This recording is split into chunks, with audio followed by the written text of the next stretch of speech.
안녕하세요. 저는 아프리카에서도 그 에티오피아에서 온 장은혜 교수입니다. 저는 이제 에티오피아의 아디스아바바에 있는 아디스아바바 국립대학에서 교수로 일하고 있고요.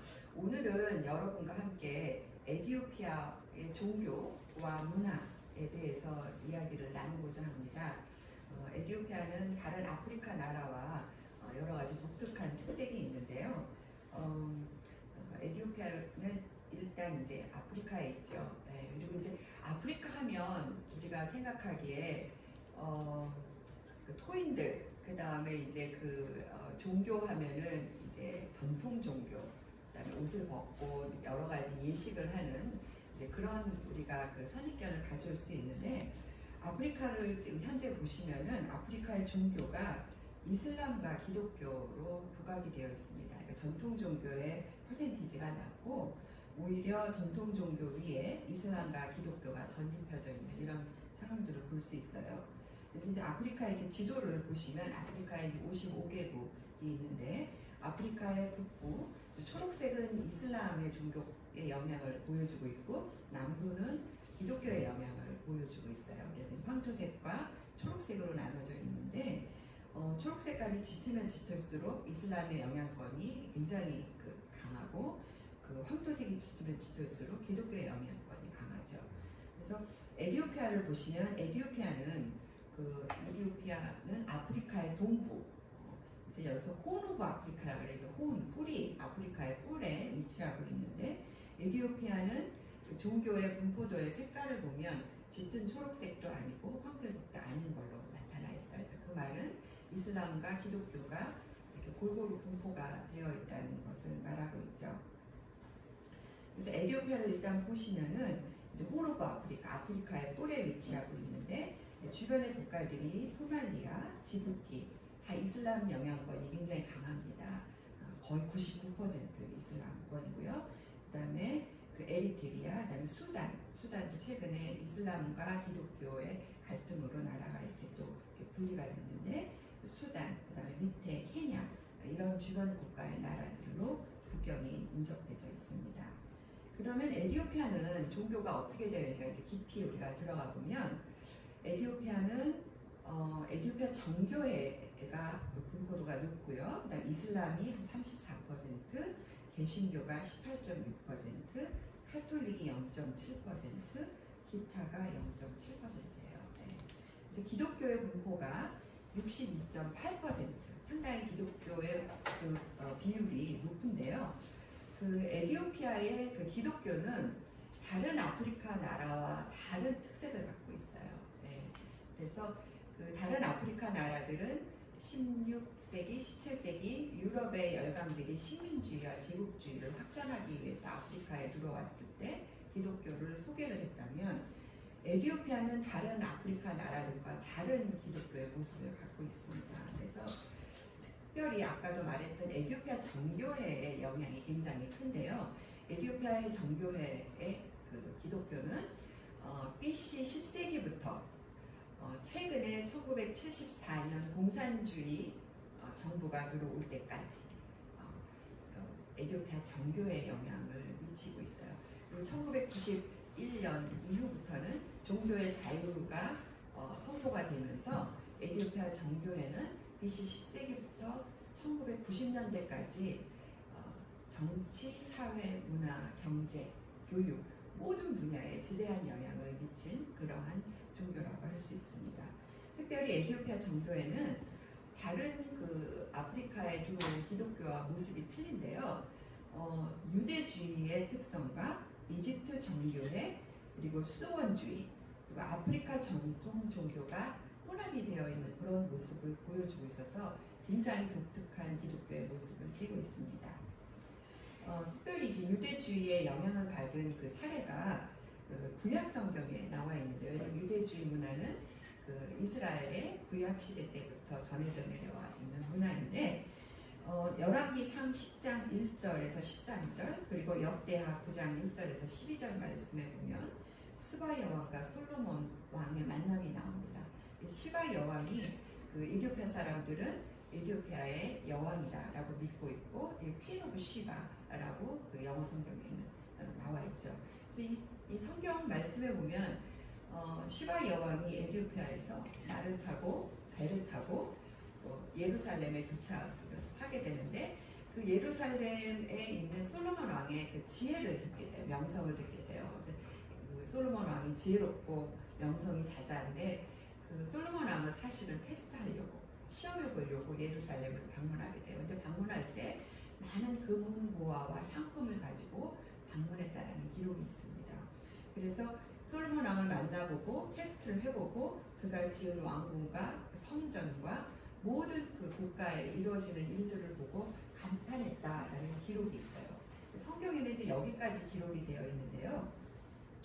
에디오피아에 보시면 국가 형성 기록서가 있습니다. 한국으로 말하면 이제 삼국유사와 같은 책인데요. 이 책의 이름이 크브라 느가스트. 크브라라는 말은 중간에 이제 크브라 느가스트라는 제일 위에 에디오피아 이제 글씨로 되어 있는데 크브라라는 말은 영광, 느가스트라는 말은 왕들이라는 뜻이에요. 그래서 왕들의 영광을 기록한 책인데 이 기록사에 보면은 어떤 내용들이 나오냐면은 이 책은 사실은 12세기에 에디오피아 고대 언어 기주로 기록이 되어 있어요. 이 그 책에 보면 스바 여왕과 솔로몬 왕의 만남에 대한 이야기가 또 나옵니다. 이 책은 창조 신화부터 시작을 해서 구약 성경에 나와 있는 그 내용이 그대로 들어져 있는데 그 내용 가운데 스바 여왕과 솔로몬 왕의 만남에 대해서 좀 더 자세하게 기록이 되어 있어요. 성경에 없는 이제 야사, 에디오피아 사람들이 구전으로 전해온 이 이야기가 여기 있는데 솔로몬 왕이 시바 여왕을 만났을 때 시바 여왕이 너무 아름다워서 사랑에 빠지게 돼요.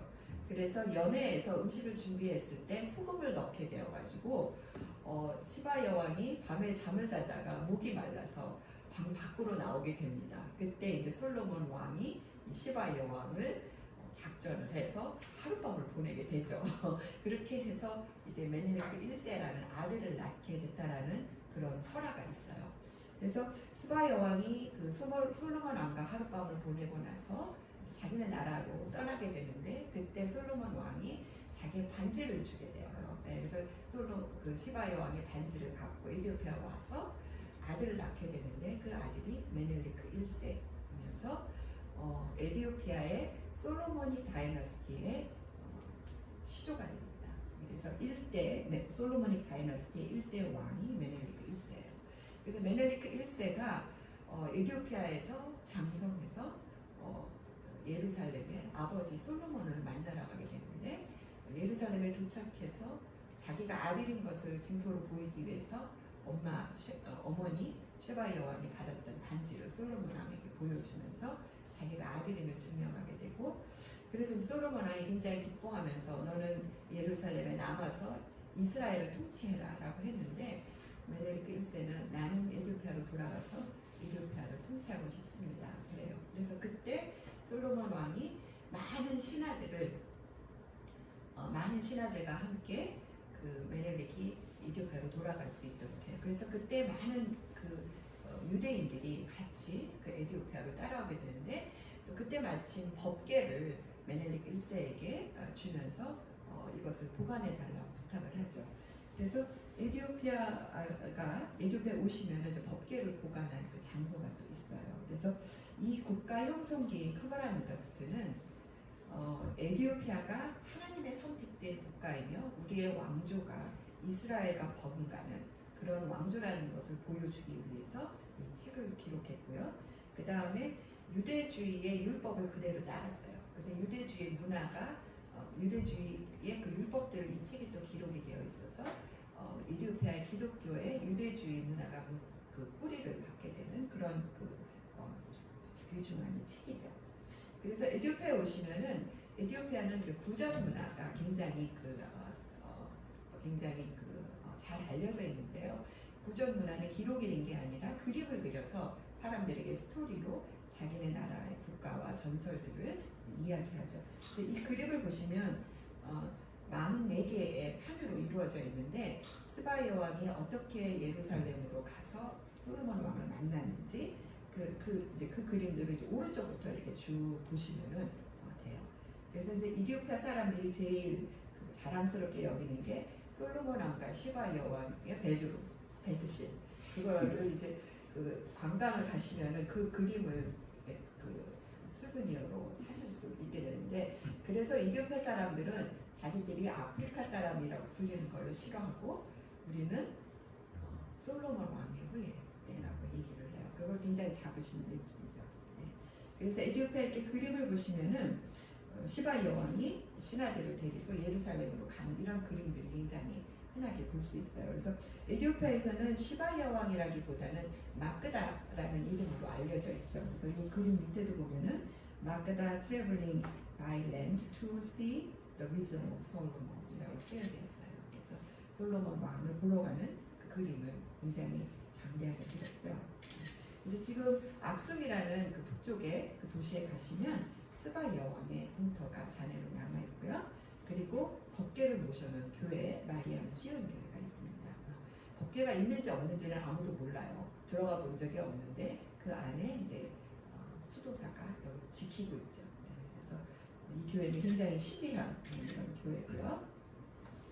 그렇지만 에티오피아 역사학자들은 그 악수마이트 킹덤, 악숨 제국이 악숨 제국의 그 에자나라는 왕이 기독교를 받아들여서 개종한 것을 오피셜리, 그러니까 공식적으로 기독교가 유래했던 시대라고 얘기를 해요. 왜냐하면 여기 이제 유적들이 있는데 특별히 이제 그 에자나 왕이 그 이집트에서 온 후르멘티우스라는 주교에 의해서 기독교를 받아들이게 돼서 개종을 하게 되고 333년에 koptic 정교회를, koptic이라는 말은 이집트의 형용사예요. 그래서 koptic 정교회 하면 이집트에서 정교회 기독교를 받아들였다는 뜻인데 에티오피아 정교회를 국교로 정해요. 그래서 그 333년부터 1974년까지 에티오피아는 정교회가 국교였어요. 그래서 정교 일치, 정치에도 관여하고 왕도 정교회를 받아들였기 때문에 정교 일치인 그런 것을 보여주죠. 그래서 특별히 이제 그 에티오피아에서 이 에자나 왕이 승전 기념비를 세웠는데 이 승전 기념비는 전쟁에 나아가서 원수들을 물리치고 그 승전한 그 기념을 하나님께 영광을 돌린다라는 이 기념비를 세워요. 그래서 그 에티오피아 역사학자들은 이 기념비가 기독교가 정말로 에티오피아에 들어왔다는 것을 보여주는 증거로 제시를 하죠. 그래서 뚜렷한 증거의 역사적인 자료에 의해서 기독교 받아들인 것을 4세기로 간주하고 있습니다. 그래서 이 악숨 이 제국, 다른 그 많은 아프리카 나라들은 왕국이라는 게 굉장히 왕국을 갖고 있었던 나라가 흔하지 않아요. 근데 이제 에티오피아는 부족 중심이기도 하지만 왕국이 있었어요. 왕조가 있었어요. 그래서 이 왕조가 북쪽에 있었는데 제일 북쪽에 있었는데 이 북쪽에서 남하하면서 수도를 남하하면서 기독교를 이렇게 주변에 퍼뜨려요. 네. 그래서 에티오피아에 가시면 이렇게 그 고대 유적지들이 많이 있고 교회들이 돌로 이렇게 깎아서 만드는 교회들이 이렇게 터가 있죠. 네. 그래서 이제 아까도 말씀드렸던 것처럼 에티오피아 기독교는 유대주의의 영향을 받았고 그 다음에 수도원주의, 수도원주의 많은 곳에 산과 깊은 그 바위 이런 그런 깊은 숲속과 그 다음에 섬 외딴 곳에 이런 수도원들을 세워서 수도승들이 거기서 이제 수련을 하고 있고 이런 교회 안에서 특별한 그 에티오피아 전통의 양식의 그런 그 의식을 하고 있고요. 그 다음에 이제 이런 산 속에 그 바위 속에 들어가서 수련을 하는 수도승들의 모습을 볼 수 있어요. 그리고 이런 그 양피지에 기록한 성경, 오래된 몇천 년 된 그 성경들을 보관을 하고 있고, 그 다음에 이제 에티오피아는 굉장히 유명한 게 이제 십자가예요. 십자가의 종류가 굉장히 다양한데 이 십자가에 특별한 그 신의 힘이 있다라고 믿기 때문에 사제들이 십자가를 들고 다니면서 기도를 해주고 이 십자가에 이제 입맞춤을 하고 키스를 하면 자기의 그 소원이 이루어진다고 자기의 병이 낫는다라는 그런 그 신비로운 그런 믿음을 지키고 있죠. 그리고 에티오피아는 어떤 또 신앙이 있냐면은 그 자기의 수호신이 있어요. 그래서 전통 아프리칸 전통 신앙하고 이렇게 약간 혼합이 되어 있는데 자기 수호신이 있어요. 그래서 자기가 어떤 천사를 믿느냐, 미카엘 천사를 믿느냐, 가브리엘 천사를 믿느냐. 그래서 이렇게 많은 이런 천사의 얼굴들의 모습이 교회 안에 들어가 보면은 많은 그림들을 볼 수 있고 또 마리아와 아기 예수에 대한 그림. 이런 그림들이 신비로운 힘을 갖고 있다고 생각해서 이런 그림에 키스를 하고 이런 그림을 향해서 기도를 하면서 자기의 소원을 빌는 그런 모습을 볼 수 있습니다. 에티오피아 정교회가 어떻게 전국으로 확장을 됐는지 이 역사를 보면은 굉장히 우리가 알 수 있는 것들이 많이 있어요. 특별히 이제 에티오피아 정교회는 확장을 할 때 수도를 남하로 이전하면서 확장을 했어요. 그래서 북쪽에 제일 북쪽 끝에 악숨 제국이 있었으면 악숨 제국이 수도를 남하하면서 영토를 확장했고 특별히 이 악숨 제국은 아마라 부족이에요. 아마라 부족은 두 번째로 큰 부족인데 이 부족이 영토를 1270년대부터 계속해서 남하를 했는데 그 메넬리크 2세 시대에 와서는 전국 통일화 정책을 피면서 군사적인 정복으로 캬부족의 영토를 점령해요. 에티오피아는 한 80여 개의 부족이 있는데요. 그 부족의 영토를 강제적으로 군사적으로 점령을 하게 되죠. 그래서 아마라제이션, 그래서 종교를 강요하고 집단 개종을 시키고 문화도 아마라 문화를 받아들이게 하고 언어도 아마라 언어를 강요해서 이렇게 해서 포교를 했어요. 그래서 다른 아프리카 나라들이 유럽의 식민지주의와 함께 기독교가 들어왔다면 에티오피아 내에서는 도메스틱 콜로니얼리즘, 그래서 아마라 부족의 점령으로 인해서 기독교를 포교하게 돼서 캬부족들은 강제적으로 개종을 해야 돼서 사회적, 경제적인 이익을 위해서 개종을 하는 그런 모습을 볼 수 있습니다. 그래서 에티오피아에는 여러 가지 축제가 있는데 이거 마스칼 축제예요. 그래서 아디스아바바 수도 그 마스칼 광장에 모여서 1년에 한 번씩 이런 축제를 하는데요. 예수님의 십자가를 발견한 날이다 라고 해서 이렇게 축제를 하고요. 그리고 뜨뭇같은 예수님의 세례받은 날을 기념하기 위해서 사람들이 시가행진을 엄청 크게 해요. 네. 그래서 이제 그 제일 예쁜 술을 놓은 옷을 입은 옷을 입고 사제들이 이제 십자가의 신비로운 힘을 자랑하기 위해서 거리 행진을 하고 특별히 이제 이 곤다르라는 북쪽의 곤다르라는 도시에 가면 뜨문 같은 행진을 할 때 여기서 바티즘을 해요. 이렇게 세례를 해요. 그래서 많은 사람들을 여기다 이제 물을 부어놓고 사람들이 여기 물 속으로 뛰어들어서 그 세례, 예수님의 세례를 이제 축제로 이제 즐기는 모습을 볼 수 있고 이 아마라 부족의 사람들은 하얀색 옷을 좋아해요. 한국 사람들하고 비슷한데 이제 여성들은 신도들은 하얀색 옷을 입고 거리 행진에 참가합니다. 네. 그리고 이제 에티오피아에 이제 독특한 음식이 있는데 이 음식이 다 유대 문화의 그 영향을 받아서 먹는 음식과 먹지 못하는 음식이 있어요. 정결한 음식과 정결하지 않은 음식이 있는데 굽이 갈라진 동물의 음식을 먹지 않아요. 네. 그래서 에티오피아 사람들은 주로 이 떼프라고 이 곡식, 이 에티오피아에서만 유일하게 재배가 되는 이 곡식인데 이 곡식을 갈아서 인제라라는 부침개를 만들어요. 이 부침개 위에 고기 반찬, 야채 반찬을 올려서 손으로 뜯어서 먹습니다. 네. 그래서 아까 이게 쟁반이 보이는데 쟁반 주변에 가족들이 모여서 같이 음식을 나눠 먹는 그런 풍습이에요. 그래서 보통은 이 음식은 굉장히 부자들이 먹는 음식이에요. 보통 일반 평민들은 콩을 가른 그 음식을 먹거든요. 그래서 매일 그 음식만 먹는데 이제 축제나 이제 굉장한 명절이 되면은 밑에 왼쪽에 보시는 게 닭요리예요. 이게 도로워트라고 굉장히 맛있어요. 고춧가루도 넣고 양파, 마늘, 생강을 넣어서 만든 건데 저희 입맛에서는 굉장히 맛있습니다. 오른쪽은 뜩스라는 건데 고기를 이제 프라이 한 음식이에요. 그래서 이런 전통 음식이 있고요.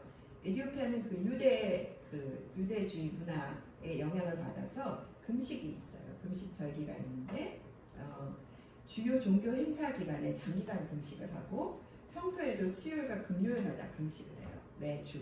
그래서 오전 12시까지 음식을 금식을 하는데 특별히 오후에는 육류를 먹지 않아요.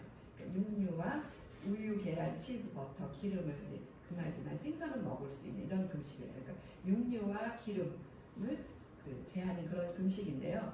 그래서 우리 서양인들 외국인들이 에티오피아에서 살 때 이것 때문에 굉장히 힘들어요. 왜냐하면 수요일과 금요일이 금식이기 때문에 무슨 행사를 할 때 가능하면 수요일과 금요일을 피하는 게 좋아요. 왜냐하면 에티오피아 사람들 대부분이 그 규례를 지키기 때문에 뭐 컨퍼런스라든지 아니면 뭐 2박 3일 무슨 행사를 할 때 이런 그 행사를 할 때 수요일 금요일을 가능하면 피하는 게 좋고요. 주요 금식 기간은 이제 뭐 어떤 때는 4, 50일을 금식하기도 하고 어떤 때는 뭐 30일 이렇게 오랫동안 종교 기간 전에 행사 전에 이렇게 금식을 하는 걸 볼 수 있어요. 외국인으로 살면서 제일 힘든 거는 시간관념이 우리와 다르다는 거예요. 이디오피아 사람들이 지키는 달력은 정교의 달력을 쓰기 때문에 약 7년 정도가 느려요. 그래서 올해가 2021년인데 에티오피아 사람들은 2013년이라고 하죠. 네.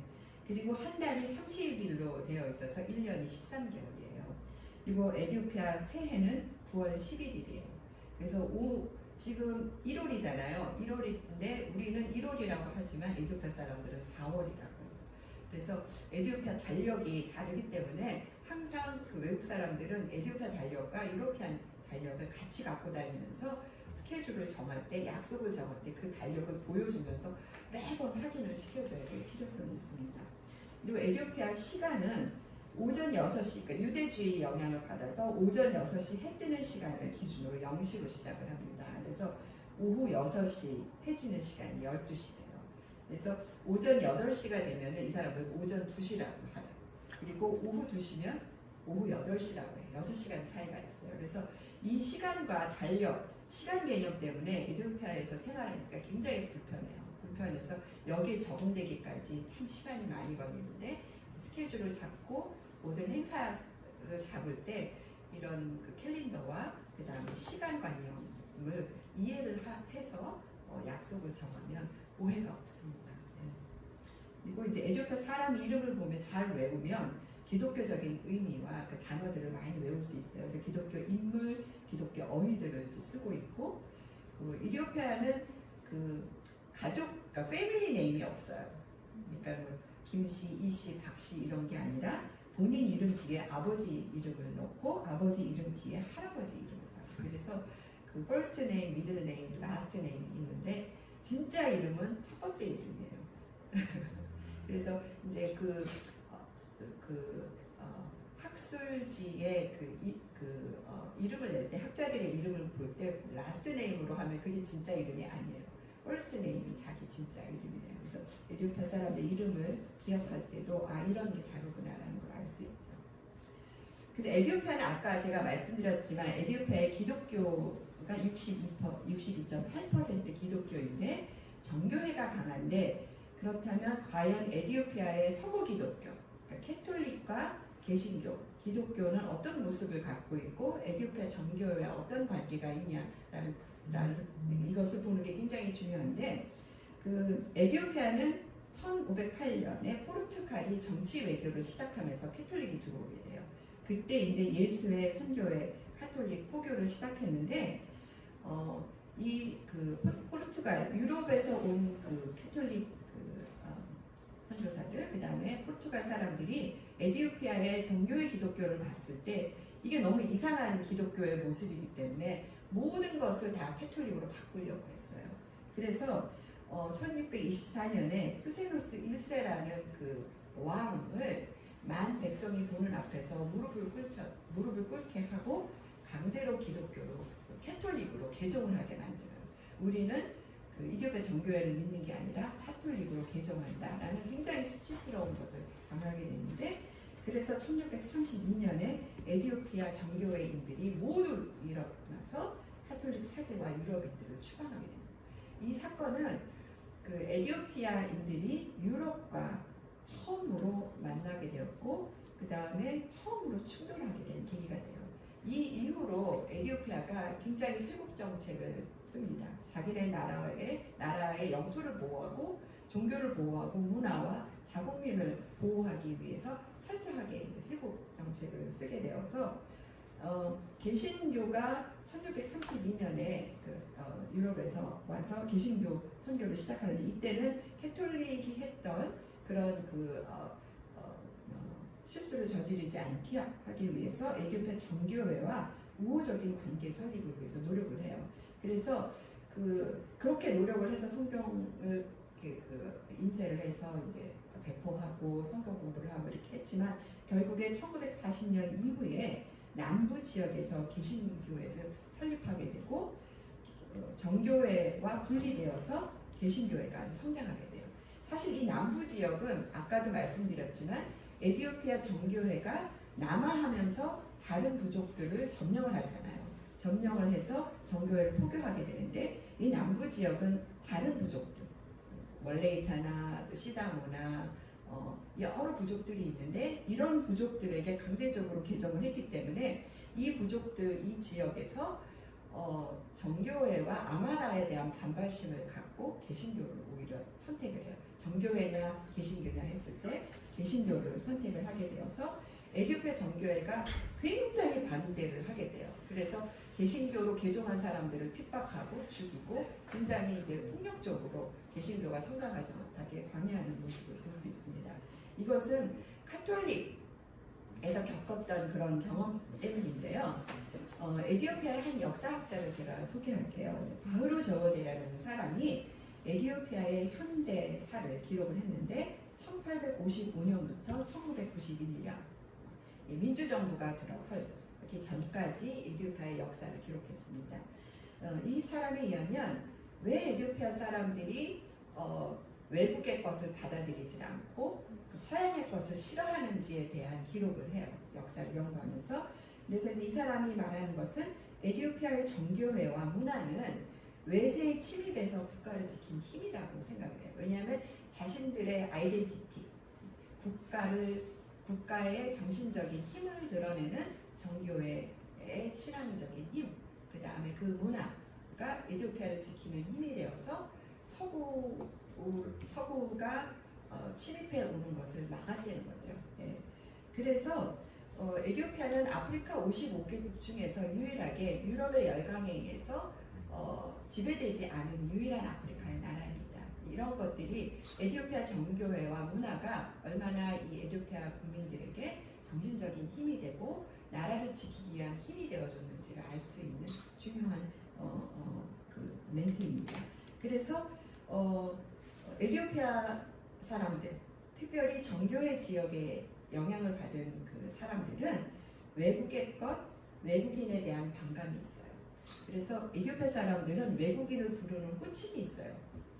그게 외국인에 대한 반감을 나타내는 말인데 본인들은 그게 반감이라고 생각을 하지 못하지만 오랫동안 역사적으로 외국에 대한 것을 반대한다는 것들이 이 사람들의 의식 속에 남아져 있어서 외국 사람들을 보면 포린지라고 이제 불러요. 이렇게 포린지, you, 많이.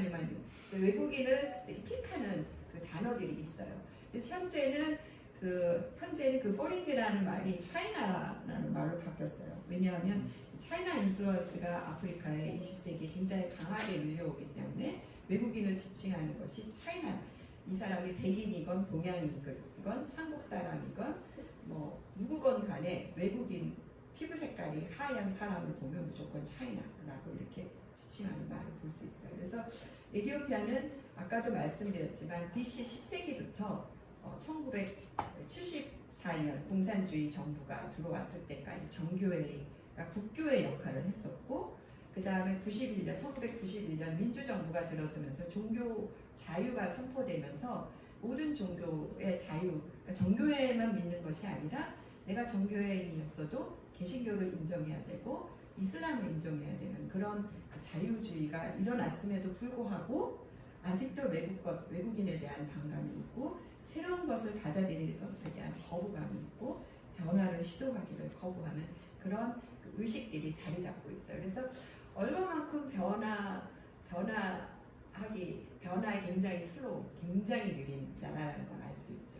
왜냐하면 2000년 동안 정교회 문화가 정치, 문화, 경제, 교육, 모든 사회 각 분야에 영향을 미쳤기 때문에 이러한 영향 하에 사람들이 있는 거죠. 그래서 아까도 잠깐 말씀드렸지만 1991년 이후에 현대화가 급속화되면서 political transition이 이루어져 있어요. 그래서 이 종교가 정치에도 굉장히 영향을 미치고 문화, 그 다음에 아까도 이제 아마라 부족 이런 다이나믹이 현재의 우리가 당면하고 있는 그런 사회적인 문제, 정치적인 문제에 모든 영향을 미치고 있어요. 그래서 아까도 말씀드렸지만 BC 10세기에서 1974년까지 한 부족, 두 번째로 큰 부족인데 아마라 부족이 왕족을 통치를 했고 이 아마라 부족이 그 룰링 파티예요. 통치 부족이에요. 네. 그리고 에디오피아 정교회가 국교여서 다른 종교들은 이슬람이나 개신교나 캐톨릭 다른 종교들은 목소리를 낼 수가 없어요. 왜냐하면 정교회 국교가 꽉 누르고 있기 때문에.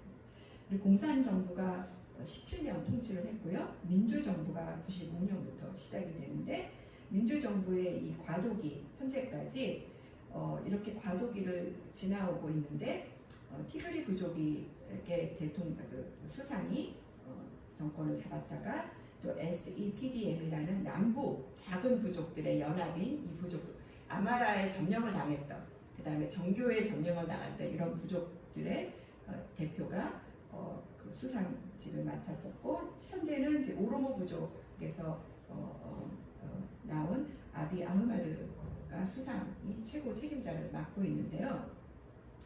에티오피아 보면 이렇게 오로모가 제일 큰 부족이고 아마라, 소말리, 티그레, 시다마, 브라게, 월레이타 다른 부족들 80여 개의 부족들이 있는데 사실 오로모는 지금까지 한 번도 정권을 잡아보지 못한 부족이에요. 아마라가 2000년을 정권을 잡고 있다가 민주정부가 되면서 티그리 작은 부족인 티그리가 정권을 잡았다가 지금은 이제 오로모가 정권을 잡았는데 이 안에 다이나믹이 상당히 많아요. 그래서 종교와 문화가 현대 사회에 미치는 영향을 우리가 잠깐 얘기하면서 이제 이번 강의를 이제 마무리하고자 하는데요.